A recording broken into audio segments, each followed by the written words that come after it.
आज महाराष्ट्राच्या दौऱ्यावर आलेल्या पंतप्रधान श्री नरेंद्र मोदी यांनी मालवण येथील शिवपुतळ्याला झालेल्या दुर्घटनेबद्दल शिवराय आणि शिवप्रेमींची माफी मागितली आहे। शिवरायांपुढे नतमस्तक होऊन मी माफी मागतो। जे झालं ते अतिशय वेदनादायी आणि दुर्दैवी आहे, असे नरेंद्र मोदी यांनी म्हटले आहे। मालवणमधील राजकोट किल्ल्यावर उभारण्यात आलेला छत्रपती शिवाजी महाराजांचा पुतळा कोसळून झालेल्या दुर्घटनेमुळे राज्यासह देशभरात संतापाची लाट उसळली होती। तसेच राज्य सरकार आणि केंद्र सरकार विरोधात विरोधी पक्षांनी विरोधी भूमिका घेतली।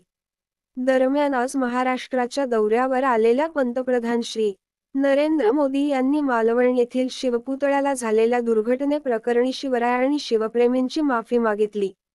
वाढवण येथील बंदराचे भूमिपूजन केल्यानंतर नरेंद्र मोदी यांनी उपस्थितांना संबोधित करताना आपल्या भाषणाच्या सुरुवातीला मालवण येथील शिवपुतळा कोसळून झालेल्या दुर्घटनेबद्दल दुःख व्यक्त करत माफी मागितली।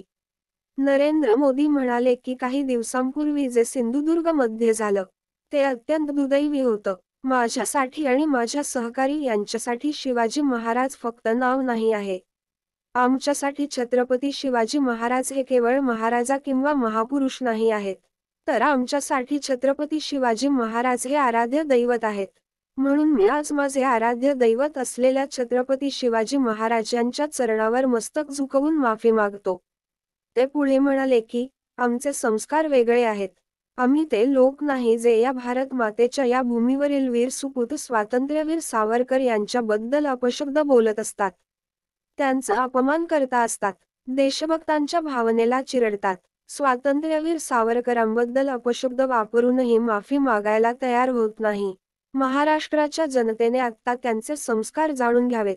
मात्र मी आज या भूमीवर येताच छत्रपती शिवाजी महाराज यांच्या समोर झुकून माफी मागण्याचे काम पहिल्यांदा केलं।